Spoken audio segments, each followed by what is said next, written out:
हाय बच्चों, शुभोदय। Good morning everyone. एक बार फिर हमारे saint Joseph's PU college Vijayapur Hindi विभाग के मैं डॉक्टर सुनील वासुदेव पटसालीमणि आप सभी को हिंदी कक्षा में हार्दिक स्वागत करता हूँ। तो बच्चों, कल के कक्षा में हमने हिंदी साहित्य के मध्ययुगीन काल के भक्ति काल के सर्वश्रेष्ठ कवि दासों में श्रेष्ठ दास सूरदास जी के परिचय और उनका पहला और दूसरा पद का अध्ययन किए थे, जो हमारे पाठ्यक्रम में सूरदास जी के पद के रूप में 3 पद जो रखे गए हैं। उन 3 पदों में से हमने पहला और दूसरा पद अध्ययन कर चुके हैं। तो पहले पद में हमने यह देखा कि जो उद्धव के सामने सभी गोपियाँ श्री कृष्ण के प्रति अपनी प्रेम की भावनाओं को जिस प्रकार व्यक्त कर रहे हैं और अपनी मन की जो समस्याएं हैं, जो विरह वेदना है, वो व्यक्त कर रहे हैं और उनकी अभिलाषा जो है श्री कृष्ण को देखने का, और उनके उद्धव के आंखों को देखकर हमें ऐसा महसूस लग रहे हैं जैसे कि हम श्री कृष्ण का रूप को देख रहे हैं, और जाकर यह संदेश देना कि हम श्री कृष्ण का दर्शन पाना चाहते हैं। तो इसके बाद दूसरे पद में जैसे कि सभी गोपियों का अभिलाषा था कि श्री कृष्ण का दर्शन पाए, तो वैसे ही श्री कृष्ण जो है यमुना नदी के तट पर सभी गोपियाँ उनका रूप सौंदर्य को देखकर हैरान होते हैं। वे कहते हैं, आज यमुना नदी के तट पर नंद के पुत्र नंदन को यानी कि श्री कृष्ण को हमने देखा, और उनका रूप को यानी कि उनके मुकुट पर एक जो है मोर का पंख लगाया हुआ है, और उनके कानों में मछली आकार का कुंडली है, और उन्होंने पील वस्त्र पहना हुआ है, और पूरी तरह शरीर जो है चंदन से भरा हुआ है कहकर। और इतना ही नहीं, उनके रूप सौंदर्य को देखकर हमारी इतनी दिनों की मनोकामना जो है पूर्ण हो गई है। हमारे मन के अंदर जो ज्वाला थी उसको देखने का आज वो पूरी तरह से शांत हो गया है, और श्री कृष्ण का रूप सौंदर्य को देखकर हम अपने मुंह से कुछ नहीं कह पा रहे हैं, हमारे कंठ सूख गए हैं और हम लज्जित होकर उसको कुछ नहीं बात नहीं कर पा रहे हैं। लेकिन श्री कृष्ण जो अंतर्यामी है वो सब कुछ हमारा मन की भावनाओं को समझ सकता है कहकर अपनी विचारों को व्यक्त किए थे। तो आज सूरदास जी के तीसरा पद जो है अध्ययन करने जा रहे हैं। इस तीसरे पद में श्री कृष्ण ने जो किस प्रकार अपनी विचारों को अपनी रूप सौंदर्य के बारे में या उसकी क्या विशेषता है, इसमें बारे में सूरदास क्या बताने का प्रयास किए हैं उसका अध्ययन करने जा रहे हैं। आप अपने मोबाइल के पर्दे पर सूरदास की द्वारा रचित जो तीसरा पद है उसको देख सकते हैं कि आप नज़र डालिए और ध्यान दीजिएगा। चोरी करत खन्ना धीर पाए, निसी बासर मोही बहुत सतायो, अब हरी अरी हताई आए, माकन ददी मेरे सब खायो, बहुत अचगिरी की नी, अब तो घात परे हो लालन, तुम्हें भले में चीनी, दो बुझो पकारी, कहे कहे जहाँ माकर लेऊं मगाई, तेरी 100 महीने को न खाई, सका गए सब खाई, मुक्तन चिते बिहां से हरी दिनी रिस तब गई बुझाई, लियो शाम उर लाही, ग्वालिनी सूरदास बलि जाई। इस पद के द्वारा सूरदास जो है श्री कृष्ण के बाल लीला का वर्णन करते हैं। जो बाल लीला में श्री कृष्ण जो है माखन चोरी करते रहते हैं, उस माखन चोरी करने का एक दृश्य जो है यहाँ पर रखने का प्रयास किए हैं। देखिए वो क्या कहने का बताने का प्रयास कर रहे हैं सूरदास जी बताते हैं कि एक बार बाल कृष्ण चोरी करते हुए रंगे हाथों पकड़ लिए गए। एक बार उनको रंगे हाथों पकड़ लिया गया। ग्वालिनी ने उन्हें पकड़कर कहा कि तुमने मुझे रोज दिन रात बहुत परेशान कर रखा है। एक गोपी ने उसको पकड़कर कहने लगते हैं कि तुम रोज बहुत दिन बहुत रात मुझे परेशान करके रखा है, तुमने मुझे बहुत सताया, अब आज तुम मेरे दुश्मन श्री कृष्ण मेरे पकड़ में आ गए हो, आज मेरे हाथों में पकड़ गए हो, तुम ही मेरे दुश्मन हो, क्योंकि तुम रोज़ मेरा माखन दही चोरी किया करते थे। रोज़ तुम मेरा माखन और दही खा जाते हो और मैं हैरान रह जाती हूँ कि कौन इतने सारे खा के जा रहे हैं, कौन इतना सारा चोरी करके जा रहे हैं। मुझे आज पता चला कि चोरी करने वाला और कोई नहीं, तुम ही हो। तुमने अपनी चोरी से मुझे हैरान कर रखा है। आज मैं इस चोर को पहचान गई हूँ और तुम मेरी पकड़ में हो, अब तुम्हें कहीं जा नहीं सकते और पूरी तरह से तुम मेरे पकड़ में हो, मेरी बंधन में हो और यहाँ से तुम बिल्कुल हिल नहीं पाते, कहीं जा नहीं पाते। दोनों हाथ पकड़कर गोपी बैठी है, कहती है कि अब तुम जा नहीं सकते हो, मेरे माखन वापस करो। कहाँ रखे हो मेरे माखन? चोरी करके कहाँ रखा है?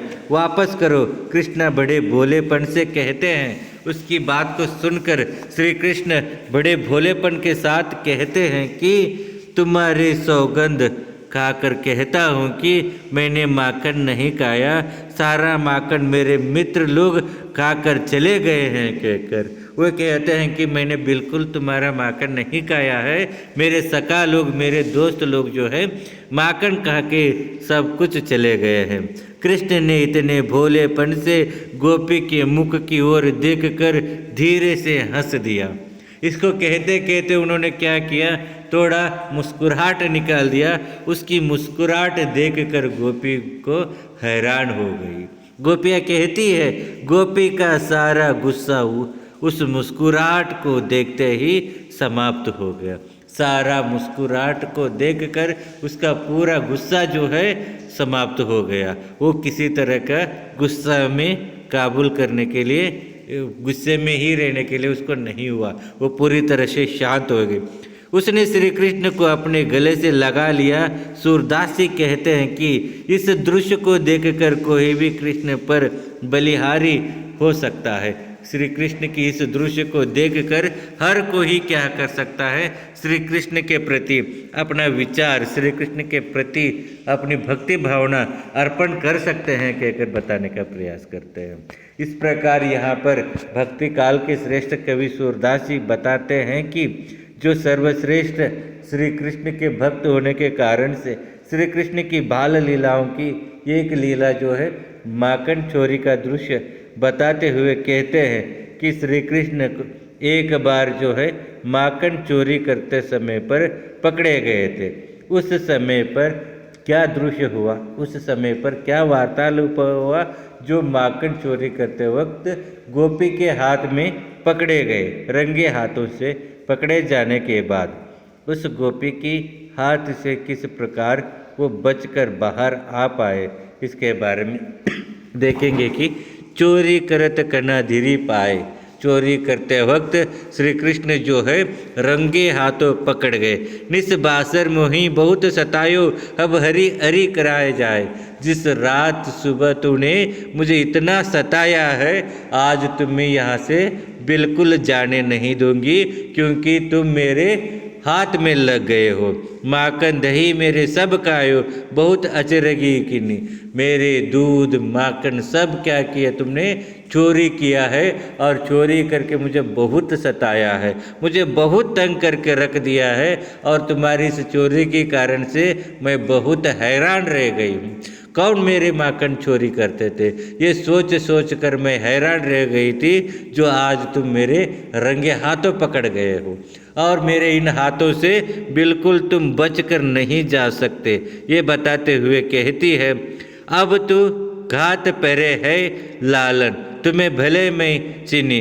अब उनके दोनों हाथों को जोर से पकड़कर कहने लगती है कि कहो, तुम ही तो किए ना, तुम यहाँ से मेरी अभी बंधन में हो, मेरे बंधन से तुम बिल्कुल मुक्त नहीं हो सकते, तुम यहाँ से कहीं पर भी जा नहीं सकते, तुम यहीं पर रहना होगा, क्योंकि तुम रंगे हाथों चोरी करते वक्त ही पकड़े गए हो, कहकर गोपी कहते हैं। और आगे कहती है, देव बुझ पकारी कही कही जहाँ माखन लेऊ मंगाई।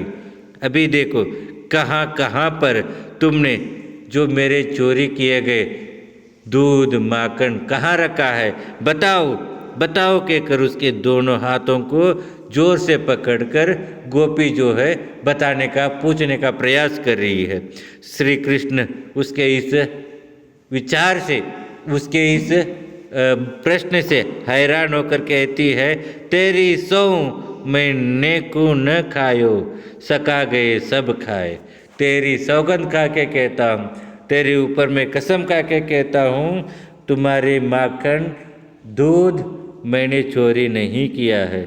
सब मेरे मित्र लोग, सब मेरे सखा लोग जो है खाकर चले गए हैं, मैं खाली हाथ में था, तुम्हारे हाथ लग गया हूँ, मैंने कुछ नहीं किया है, सब कुछ किया है तो मेरे मित्र लोगों ने किया है, कहकर यहाँ पर श्री कृष्ण जो है अपनी मन की विचारों को, अपने भोलेपन को व्यक्त करते हुए उसकी तरफ देख कर मुख तन चिते बिहा से हरी दिनी रिस तब गई बुझाई।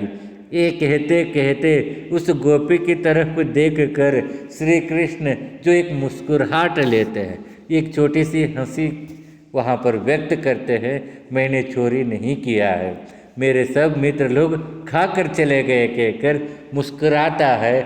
उस मुस्कुराहट को देखकर उस गोपी के मन में जिस प्रकार द्वेष की भावना था, जिस प्रकार गुस्सा था, वो गुस्सा पूर्ण रूप से शांत हो गया, पूर्ण रूप से बुझ गई, मतलब पूर्ण रूप से शांत हो गया। लियो, और पूरी तरह से वो क्या करती है, लियो श्याम उर लाई। और इस मुस्कुराहट को देखकर उस गोपी क्या करती है, अपने उस श्री कृष्ण को गले लग जाती है। ओ मेरे लाल, ओ मेरे लाड, तुम सच कह रहे हो, क्योंकि तुम्हारी इस मुस्कुराहट से ही सब कुछ पता चल जा रहा है कि जिस प्रकार तुम अपनी एक मुस्कुराहट से ही सब कुछ बताने का प्रयास कर रहे हो कहकर वो गोपी क्या करती है, उस श्री कृष्ण को, उस बाल लीला को क्या करती है, अपने गोद में पूरी तरह से पकड़ लेती है। और इस दृश्य को देखकर कोई भी ये नहीं हो सकता कि श्री कृष्ण के प्रति उनका कितना प्रेम जगा हुआ है, कितना प्यार जगा हुआ है, श्री कृष्ण के प्रति वे अपनी कितना सदैव की भावना रखते हैं। श्री कृष्ण के प्रति हर कोई प्रेम करने की ये दृश्य, हर कोई भक्त होने के कारण ये एक दृश्य ही काफ़ी है, हर कोई श्री कृष्ण के भक्त होने के लिए ये एक दृश्य काफ़ी है, कहकर यहाँ पर सूरदास जी अपने विचारों को व्यक्त करते हैं।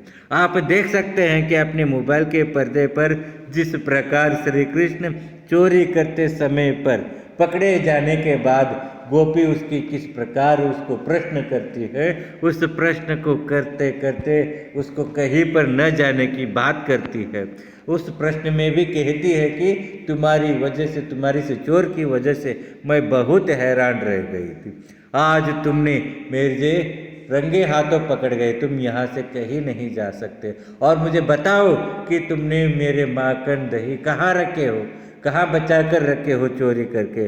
इस तरह के पूछने के बाद श्री कृष्ण एक मुस्कुराहट के साथ कहता है कि तुम्हारे सौगंध, तुम्हारे कसम खा के कहता हूँ कि मैंने माखन चोरी नहीं किया है, सब मेरे मित्र लोग क्या किए हैं, खाकर यहाँ से चले गए हैं, मैंने कुछ नहीं किया है, बस मैंने वहीं पर चुप खड़ा था, कहकर अपनी एक भोलेपन को व्यक्त करते हैं। उस भोलेपन को देखकर, उसकी एक मुस्कुराहट को देखकर वहाँ की गोपी जो है उसको गले लग जाती है, और उस गोपी के मन में रही जो गुस्सा जो है पूरी तरह से शांत होकर एक माँ की तरह, एक ममता की तरह उसके मन में विचार आने लगते हैं। वो गोपी क्या करती है, उस श्री कृष्ण को प्यार से गले लग जाती है।